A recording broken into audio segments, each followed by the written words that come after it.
The San Antonio Spurs have clinched a playoff spot for the 21st consecutive season. Taking down the Sacramento Kings. Vince Carter gonna let it go. It was a little bit scary there in that first quarter. Second quarter, it looked like, hey, the Kings, maybe they could spoil the party.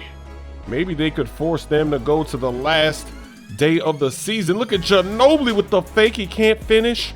Aldridge is there to clean up that mess. Spurs are getting back into the game early in the second half. Look at these moves from De'Aaron Fox. Oh, baby. The speed, the quickness, that is deadly.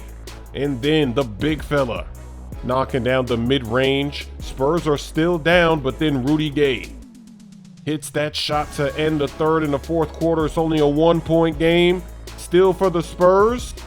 And they're finally gonna take the lead. The fans are going crazy. Ginobili, he always shows up in the clutch, even though he's old, even though he's 40.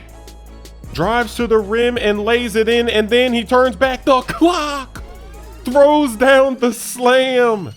Are you serious? Don't let Ginobili go to that left hand. That's not allowed. You know the rules. Now he's gonna dish it to Patty Mills. The Spurs are raining it on. They can feel it. They can feel another playoff berth. Look at that passing. They got it. Trying to get people up out of there quick. And then in this fight, I made a mistake. I broke my own rule. I went for a regular takedown. You know you never want to do that because they have counter submissions. 2-gate cheese. He makes it to the second gate. But Moses Carr is a fighter. He refuses to lose.